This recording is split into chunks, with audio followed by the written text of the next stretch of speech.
will be agreeable to the larger house.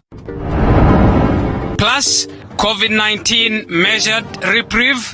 The curve is still up, but it is falling. Not so good news for now, and it may be a lukewarm feeling for some time before we can say the virus has been slayed.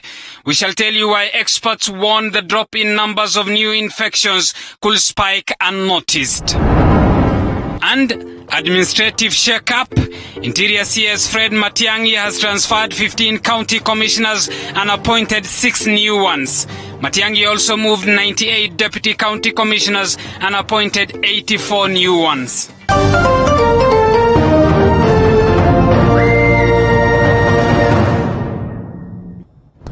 Good evening. Tonight of all nights, Anne Wairimu is our sign language interpreter. TV47 News Tonight with me, Abu Bakr Abdullahi, begins right now. To our top story.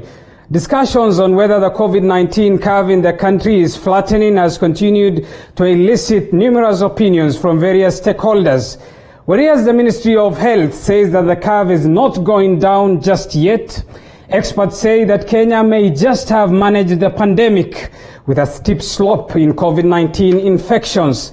Zainab Mohammed begins our broadcast tonight. The ensuing discussions on whether or not the COVID-19 curve is flattening continues to elicit different opinions from different players. According to the Ministry of Health, we are not out of the woods just yet. However, experts say we might have just managed the pandemic with a steep slope being experienced in the past few weeks. We are well aware that our curve has not yet flattened. I think the worst is behind us, at least for Nairobi and Mombasa.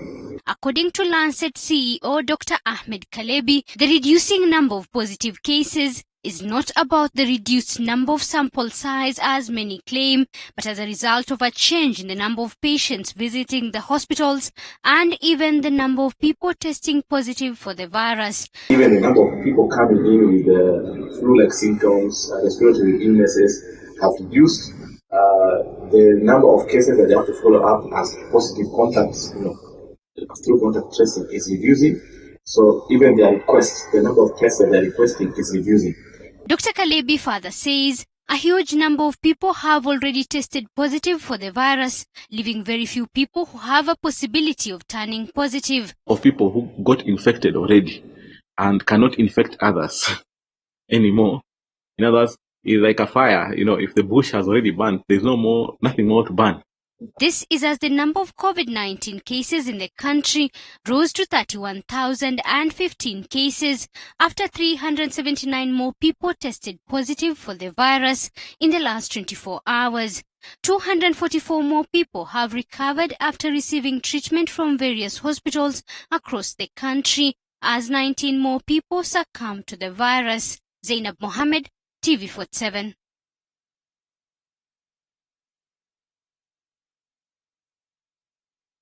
Elsewhere, Meru Governor Kiraitu Murungi has reiterated the Council of Governors' view to scrap off the Kenya Medical Supplies Authority, KEMSA's monopoly, saying it's crippling health services at both local and national levels. Kiraitu wants the government to allow counties to buy medical services from other companies instead of having to procure the services from KEMSA. David Mudoka reports. Since 2013, the Kenya Medical Supplies Authority, KEMSA, has been the sole procurer, seller and distributor of medical supplies in all 47 counties in the country. But KEMSA's monopoly is in the eye of the storm lately, with leaders criticizing the medical supplies body for failing to deliver on its mandate. Speaking at the Meru Youth Service Training Center, Meru Governor Kiraitu Murungi has joined the bandwagon of fellow governors who want KEMSA demonopolized. Let Mutaikawe relax the rules they have put to us so that we can be able to source our drugs from the cheapest suppliers in the market through a tender system.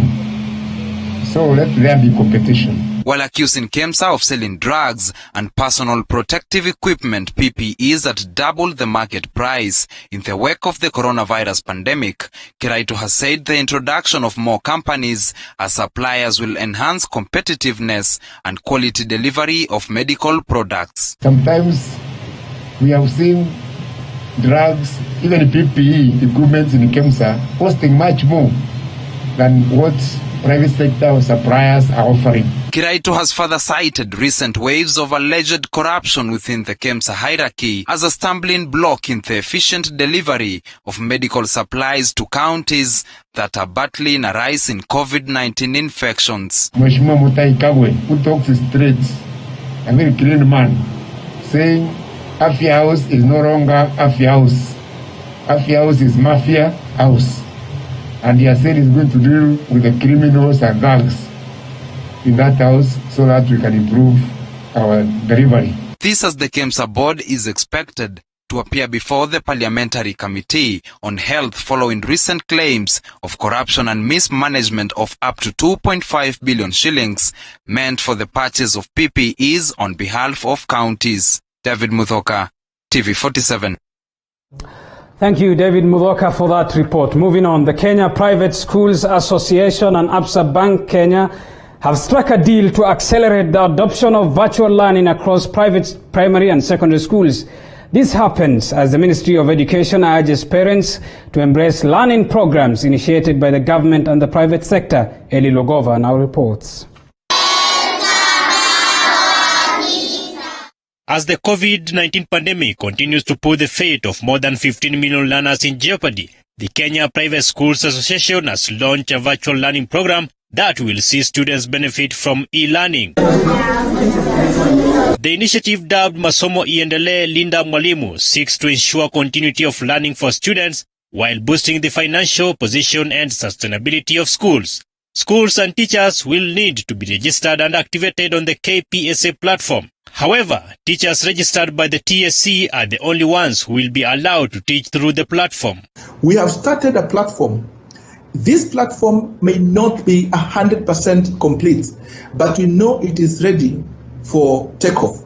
We will continue to improve on it because we want this system to be used now and in the future. Kenya Private Schools Association has further urged the government to fast-track the process of releasing 7 billion shillings meant to cushion the schools, even as they are set to commence the virtual learning program. According to the association, the money will be channeled to recurrent expenditure and other expenses. We are not just looking at this period of the pandemic, but we are looking at even after the schools reopen, how are we going to use this particular system to support education?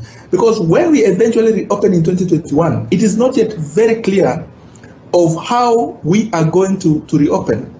We have not been told that everybody will go back to school. Meanwhile, the possibility of learners remaining home beyond January 2021 is now looming as Education CS George Magoha hinted at the poor preparation of schools and the increasing number of COVID-19 cases in the counties. The Ministry of Education now urging parents and students to embrace the community-based learning program. Do we then decide to open because people are saying so? His Excellency the President must then decide himself whether he can take the risk. And I think perhaps you can guess what he's going to do, because he's going to look at what is happening elsewhere. And since he listens to professional advice, I think we are on a good path. Let us take care of our children. We produce them with our blood. Why are we afraid of the children? There's so much to teach them. With the 2020 academic calendar clearly lost, it now seems like the more than 15 million learners in primary and secondary schools in the country will have to wait longer before resuming normal learning. Eli Logova, TV47. Elsewhere, ODM has proposed changes in its leadership in the Nairobi County Assembly days after the election of a speaker. The Orange Party is proposing Geoffrey Majiwa for the position. Muhammad Ali has the details. The newly elected Speaker of the Nairobi County Assembly, Benson Mutura, has received a letter from the Orange Party, which contains the party's proposed changes in the House minority leadership. The party's Central Committee made changes in the minority leadership in what the party termed as part of its efforts to create a harmonious environment in the House. Some of the people who have been proposed to run the party business in the House include Geoffrey Majiwa, who has been proposed as the Deputy Speaker, Michael Okumu as Leader of Minority, Mela Batema as Deputy Leader of Minority, Peter Imwatok as Minority Whip, and Moses Ogeto as Deputy Minority Whip. The committee is also proposing changes in House committees, proposing Morris Gari as the chair of ICT committee and Nimo Haji as deputy chair of the budget committee. Muhammad Ali, TV47. Thank you, Muhammad Ali, for that report. Elsewhere, the Cabinet Secretary for Interior and Coordination of National Government, Dr. Fred Matiang'i, has made several changes in the State Department for Interior and Citizen Services, including the appointment of new regional commissioners and county commissioners, as well as a myriad of transfers. Mwangi Maina explains the transfers. In a press release sent to newsrooms Wednesday afternoon, Dr. Fred Matiang'i appointed Mufat Kangi as a Principal Administrative Secretary and Wilson Jega as a Secretary Internal Affairs. Previously, Njega was serving as a Nairobi Regional Commissioner and has been replaced by James Kianda, who has been serving as a Nyanza Regional Commissioner. Anne Ngetich has been seconded to the office of the President from Western Region, where she has been serving as a Regional Commissioner. Esther Maina, who was a Machakos County Commissioner, has been appointed Western Regional Commissioner, and Magu Mutindika appointed Nyanza Regional Commissioner. At the same time, Onesmus Kiatha has been transferred from Mombasa to Mandera as the County Commissioner. Joshua Kanatha from Kajiado to Marsabit, Banza Choki from Marsabit to Kajiado, Michael Tialal, Siaya to Garissa, Gilbert Kitiu, Mombasa to Mandera, Stephen Kihara, Kisii to Uasin Gishu, Mwangi Meru, Garissa to Narok, George Omoding, Bomet to Kakamega, Samuel Kimiti, Narok to Bungoma, Olaka Kutswa Nandi to Kilifi, Boaz Cherutich Nyandarua to Migori, Abdirazak Jaldesa from Uasin Gishu to Kisii, David Kipkemei from Homa Bay to the office of the President. Joseph Rotich has been transferred from Migori and appointed personal assistant to the Nyanza Regional Commissioner. Abdi Hassan has been transferred from Bungoma to the office of the President. Frederick Dunga has been appointed new County Commissioner to Machakos. Paul Rotich Siaya, Matthias Mbogai Tana River, Moses Leland Homa Bay, Benson Lepar Morijo Nyandarua, and Josephine Uko Bomet. Matiang'i has also transferred 98 deputy county commissioners and appointed 84 new ones. These changes take effect immediately. Mwangi Maina, TV47, Nairobi. You're watching TV47 News Tonight with me, Abu Bakar Abdullahi, on the county's television, TV47. Remember, as always, you can be part of our broadcast. Send us a message on 22047. Inform us, tell us of where you're watching us from. We are taking a short break. We still have a lot lined up for you. We'll be back after this break. Stay tuned.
Welcome back to TV47 News Tonight. Thank you for, as always, making time for us and choosing to be part of our bulletin. Quite a number of your feedback is already streaming in on 22047. Michael says he's watching from Naivasha.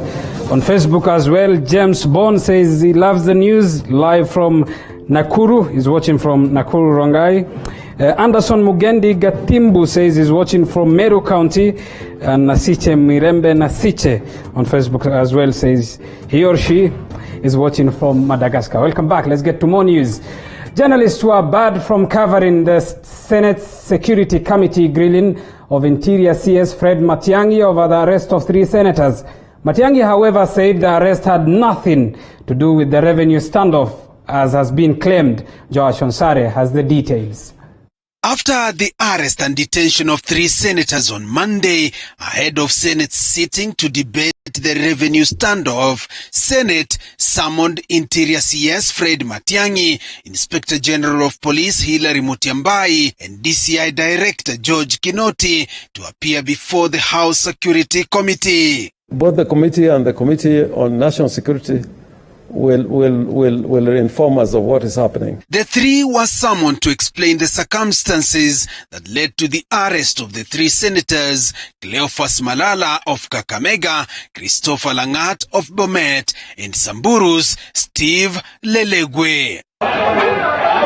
On Wednesday, the media was barred from covering the grilling of Matiang'i, who appeared before the Yusuf Haji-led committee, a move that has been criticized by senators and media stakeholders. The Media Council of Kenya has condemned the barring of the media by the committee, claiming there was no justifiable reasons. MCK is calling on the Speaker of the Senate, Kenneth Lusaka, and the Clerk of the Senate, Dr. Jeremiah Nyengenye, to urgently address this issue with a view to protecting the freedom and access of journalists to crucial information on the work of the legislative body in the public interest. Nandi Senator Samson Cherargei, through his Twitter account, has said the decision by the Senate committee to kick out media during grilling of Interior CS Fred Matiang'i, Inspector General of Police Hilary Mutyambai,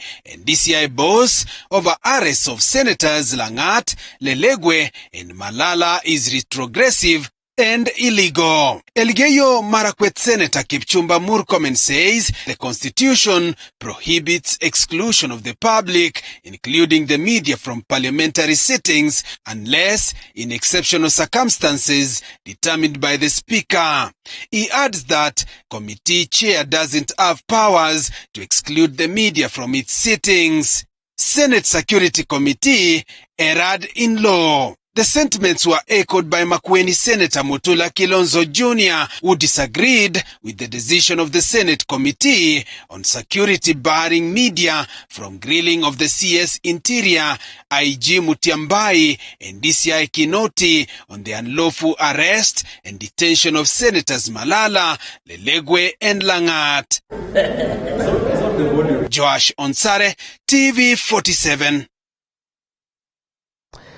Elsewhere, the government intends to remove container trucks along the busy Nakuru-Kisumu highway as the rehabilitation of the Nakuru railway line is set to kick off. Defense Chief Administrative Secretary Peter Odoyo says that the government is working to restore the line back to pave way for cheaper and safe transportation of goods. Kenya Port in Kisumu, rehabilitated by the Kenya Navy under the guidance and direction of the President. That port will remain a white elephant unless this railway is done. This railway will carry the cargo that's going to the port. So I cannot overemphasize the importance of this railway line from Nakuru to Kisumu. Well, part of those leases was if the land is needed for rail transport, it shall be surrendered to KR within 90 days. So we are legally on course and we shall recover all the land which has been leased.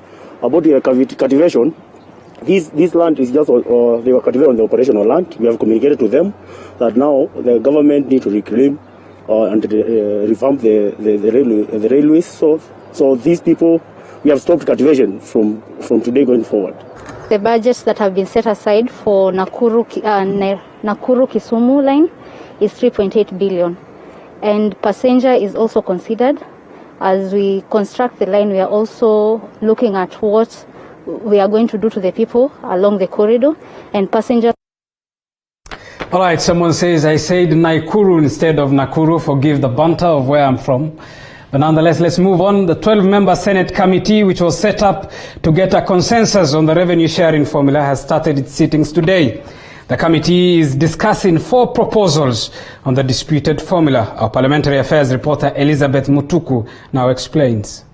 The 12-member committee started its sitting on Wednesday in the Parliament buildings.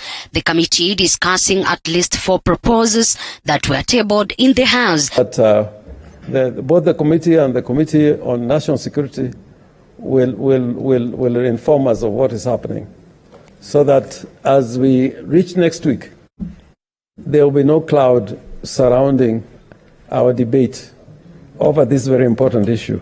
So, Mr. Speaker, I think that is all I have to say, because if I say anything else, it will be beyond what has been agreed. Thank you. The 12 members have promised to reach a consensus on the revenue share standoff after 9 adjournments. The committee is led by Bungoma Senator Moses Wetangula and Nairobi Senator Johnson Sakaja. Wabunge watatu ambao wako na mjadala muhimu sana unaohusikana na kitaifa. The committee says it will come up with a win-win formula on revenue sharing, which has delayed funds to the counties. Deputy President Dr. William Ruto applauded the Senate leadership in coming up with the committee to ensure no county loses its share. The clerks. Monday's special sitting was adjourned after arrest of 3 senators opposed to the formula. Okay, leader of majority. The House is set to sit once the committee completes its report. Elizabeth Mutuku, TV47 Nairobi. Now listen to this. A Kenyan woman traveled from Kenya to New Delhi in 2019 seeking work, but says she was forced into prostitution to pay the traffickers who took her passport and demanded, guess what, 900,000 shillings. She returned in March 2020 with the help of the International Organization for Migration, who now say that her case illustrates the dangers of a growing sex trafficking route to India. Susie, not her real name, was promised a job by her cousin as a housekeeper in India. Instead, she ended up in a brothel 5,000 kilometers away from home. The United Nations says her story illustrates the dangers of a rapidly expanding trafficking route between East Africa and India. East African victims of trafficking have traditionally gone to the Gulf, but a clampdown on visas means more Africans, especially women like Susie, are being lured to India under false pretenses. Mimi nikienda huko kitu ya first venye nilisikia kuna job India, kuna vacancy, nilifurahia sana. But hata familia yangu ilikuwa inajua mimi ni mgonjwa. 2017 nilikuwa nimepimangwa nikasemekana niko na cancer sana, nikaona familia yangu hakuna mwenye anaweza afford kunipeleka hosi nini. Mamangu ni hatuna baba sana, nikaona hii ni opportunity poa, nitaenda nilipe deni wenyewe alafu tena nijitreat. Tena nikirudi home hakuna mwenye atajua mimi nilikuwa msiki ama nini. Instead of a housekeeping job, Susie's passport was confiscated and she was forced into sex work to pay off the 900,000 shillings debt that her traffickers charged her for her travel and lodging. Lakini vile nilienda huko nikapata mambo ni tofauti. Kapelekwa street.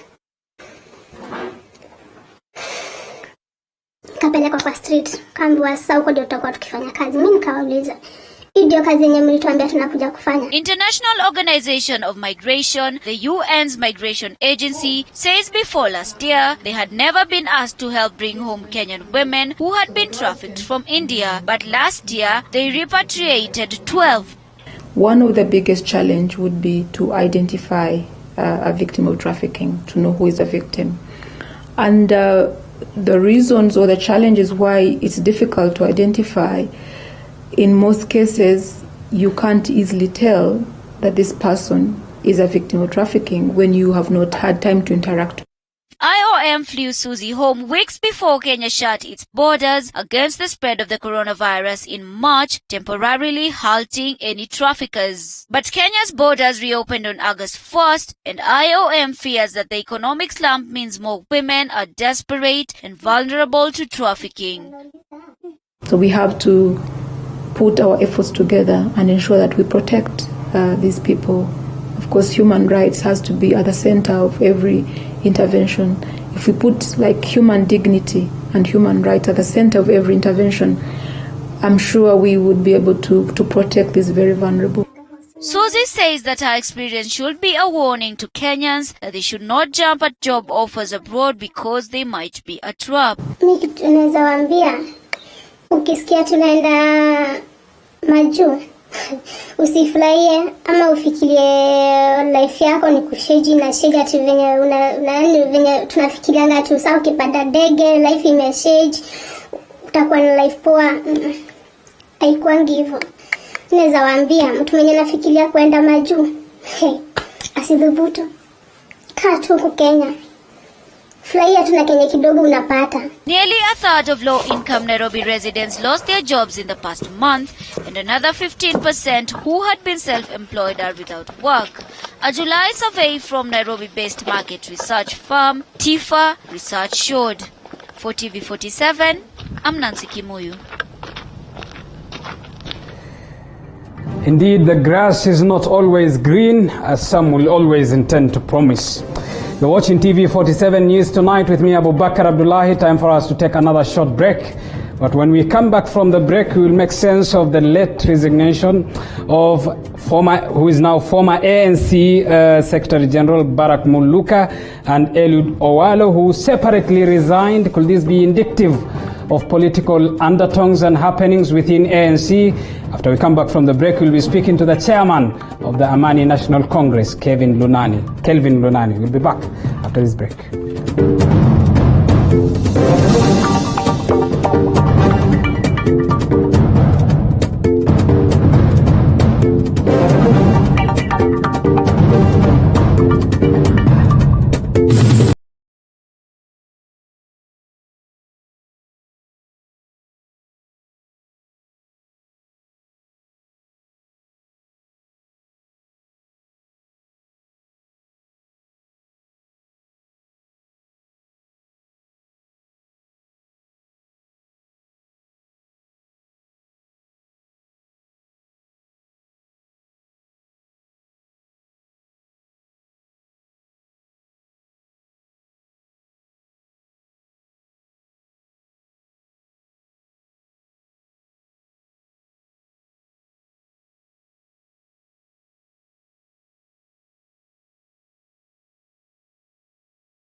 Welcome back to TV47 News Tonight. Thank you as always for making time for us. And as earlier promised, let's bring in our guest tonight, the chairman of the Amani National Congress, ANC, Kelvin Lunani, joins us on the broadcast now to make sense of the latest happenings within ANC, the party itself.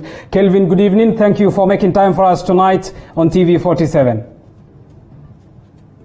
Good evening to you, Abubakar. Kelvin, when Eliud Owalo and Barak Muluka tendered their resignation, they pointed out to the space near the party leader being quote-unquote crowded.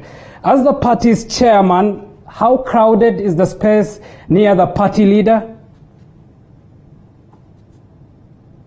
Absolutely. I really don't understand when you say it's crowded. You know, for you to become a president of this country, you need a crowd around you.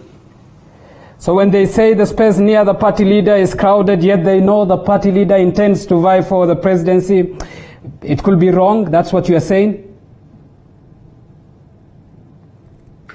Yeah, absolutely, they would be wrong. One, I really want to understand. You know, here there are two issues and there are two resignations. Mm-hmm. Yeah, there is a resignation of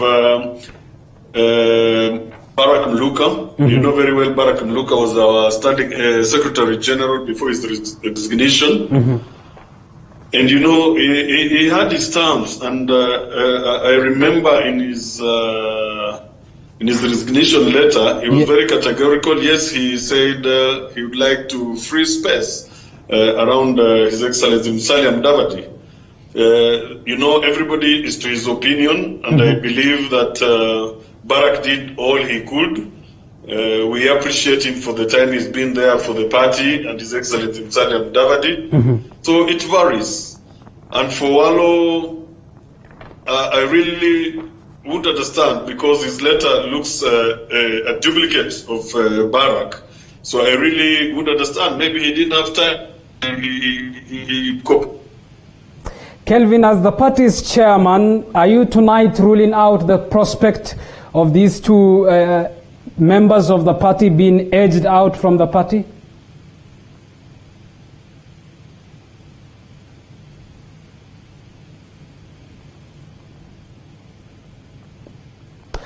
All right, it seems we have a connection hitch there with the chairperson of the Amani National Congress. Of course, we are making sense of the political observations that we have observed in the ANC in as far as the resignation of the party's Secretary General, Barak Muluka, is concerned.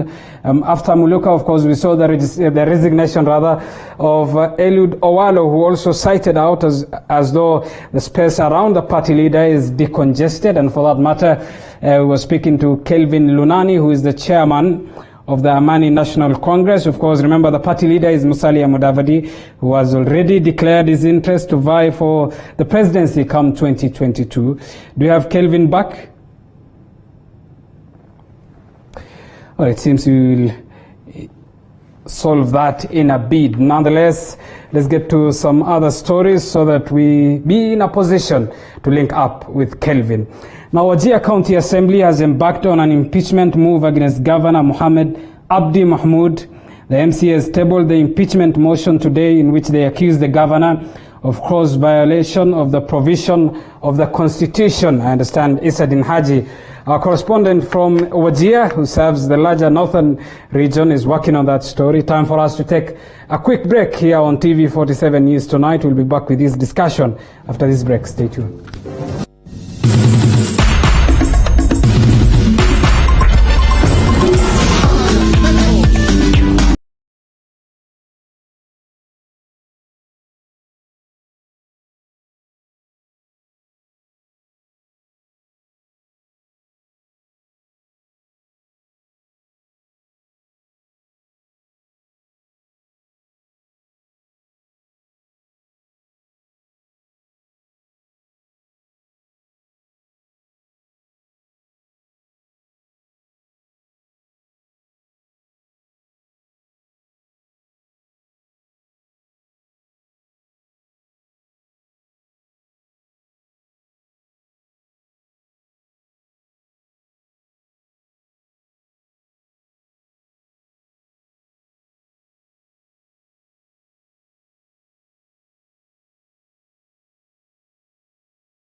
Welcome back to TV47 News Tonight with me, Abu Bakar Abdullahi. Let's get back to our discussion and bring back our guest, Kelvin Lunani, by way of phone. He's the chairman of ANC. Kelvin, before we went on a break, we talk of how crowded or otherwise the space near the party leader, as alluded to those who have left the party, claim. As the chairman of the party, are you ruling out the prospect of these leaders leaving the party because probably they have been edged out? Well, I believe there's no edging. You know, for you to become a president of this country, you need people around you. Mm-hmm. And not just around you, you need people from across the country. So I don't see the issue of edging. What I know, my friend and my elder Barrett Lucas has done his part. And we will respect him for what he's done for the party and the party leader. But otherwise, about being crowded around the president, to my knowledge, for you to become a president of this country, you really need people around you. You need Kenyans around you across the country, from coast to western, northeastern, to all that. So basically, maybe they stand a better chance if conducted, maybe to explain how crowded they are. All right, let's move away from the question of the crowd near the party leader and get to the party elections. 2 months ago, there was a lot of debate on the term of those who are still serving in the leadership capacity of the party is concerned. Given that the party was founded in 2015 and issued its certificate on July 13, 2015, with a term of 5 years, and that 5 years, as some say, has lapsed, are the leaders who are holding these positions in the party there then illegally there? Yeah. Let me put it so clearly, and I think this is very important for the nation and the members of my party across. Mm-hmm. You see, we had a constitution that we were to be in the office for the 5 years. But because of the corona virus, the COVID-19, we were not able. We had put all the systems, everything in place for the election of the officials. But you remember very well that even the IEBC, they have by-elections that they're supposed to conduct. Yes. And yet these by-elections cannot go on because of the COVID. Same to us. But at the same time, we managed to have the NGC at that time, which was the second body command that managed to seek leave and grant us some time as we planned. But at the same time, get to know that we have gotten a new constitution, for which we saw some things going on. The new constitution which allows for a new chapter, a new dispensation for this party. And this new constitution is basically taking the powers to the grassroots. And you see, the new constitution allows the transition. There are officers that they were allowed to transit to the new constitution. And this was the party leader, the chairman, and the branch chairman, who allowed to transit into the new constitution. All right. All right, Kelvin, is there any time frame of when the party's elections and primaries will be conducted then? Or is the party waiting for the curve to flatten, then conduct its elections? Yeah, as I was telling you, we have already put an election board in place and all that is going on. Now, if you look at it, some parts we already have restructuring and harmonization of the branches. And one reason why we are doing all this is because the new constitution has given the branches the power and the authority of the party. And we are there are some parts we are already doing the election. And the new transition, the transition into the new constitution says that within 2 weeks, we ought to have brought in Secretary General, of where it says the party leader will present 2 names, to the Amani Council, which is the second highest organ in the Constitution, to elect a Secretary General. Then the Secretary General will put in place a secretary, which will have 6 directorates to run the party. All right, Kelvin, given that the current party leader has declared his interest in the 2022 race, will it be fair to say then that the answer already exists in as far as who will bear the flag of ANC is concerned come 2022 without even elections? Last Friday, as I've told you, that the Constitution allowed the transition of the office bearers of the party leader and the chairman into a new constitution, and it endorsed the party leader to go for the presidency, not even the deputy president. So Musalia Mudavadi is automatic, and he was sworn in for the next 5 years as per the new constitution, of which they mandated him to run for the presidency and seek or get into partnership, and gave him the authority also to disengage in some of the existing coalition. All right, we've talked of the party leader's interest come 2022 as a presidential candidate. Is there a possibility of him being a deputy to anyone, as some say? No. This is what I want to... Mheshimiwa Musalia Mudavadi is open to any kind of coalition. The Amani Council gave him the mandate to go and pick like-minded people to make coalitions. But one clear thing that people need to understand, be it the members, be it the nation, be it IDP, is that Musalia Mudavadi has been mandated to go to the ballot come 2027. And any coalition we'll be looking for is people to support her, or to support ANC on its mission to get to settle. And that definitely rules out the prospect of any other person being the head and Mudavadi being a deputy to him, just for purposes of clarity. So, absolutely. He's looking for a running mate. He's not looking to be a running mate. One name that has been fronted in the political discussion is the current DP and Ruto Mudavadi ticket as the party chairman. What are your thoughts on that? You're getting paid. Do you say that was the name that has been fronted? Pardon? Yeah, I didn't get you right. No, I'm saying one ticket or somewhat a coalition that has been fronted between Ruto and a Mudavadi ticket by some in political quarters. What do you make of that as the party's chairman? I'm wondering who is fronting that, because, the Kenyan Constitution stipulates very clearly that the deputy president cannot go for a second term of deputy president. Unless he becomes the chief campaigner, or maybe if BBI goes through and we have a position of premiership, but since Mudavadi is getting onto the ballot, he cannot have the deputy as his running mate. He can only have him as his supporter or as his chief campaigner.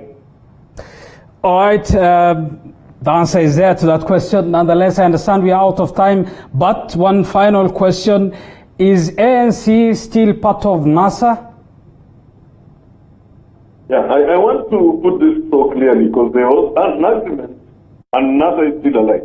And there's an exit clause in the NASA coalition where any member of NASA who wishes to exit, there is a clause, and it says hello? I can hear you, Kelvin, go ahead. Yeah, I was saying, unless 3 parties exist from NASA, NASA still exists. But one thing I must accept is that there's never been a follow-up or meeting of NASA. So NASA is still there, but we know some members of NASA who are very selfish that are bringing up some stalements, those who don't want to share the political funding. So, there are all sorts of intrigues that are being played in there, but we are still NASA because we are the founders of NASA.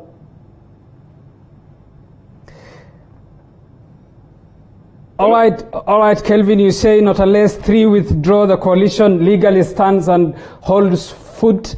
Nonetheless, given that the party leaders of the other three coalitions or parties have already signaled the death of NASA, does it then become a coalition of a single party? No. You see, they're just verbatim.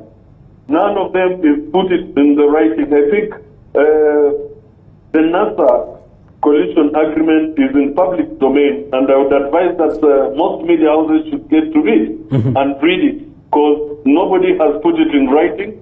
Nobody has served any NASA member that here we are complying with the exit clause and bye-bye. All right, Kelvin, I understand we are out of time. Thank you once again for making time for us on TV 47. Tariq Sana, God bless you. God bless you too. That's Kelvin Lunani, the chairperson of ANC, the Amani National Congress. Of course, we made sense of the politics in ANC and the party leaders' intention to vie for the presidency come 2022. That brings us to the end of tonight's edition of TV 47 News Tonight. On behalf of the entire team that made this production possible, tonight of all nights, enjoy the rest of our programs.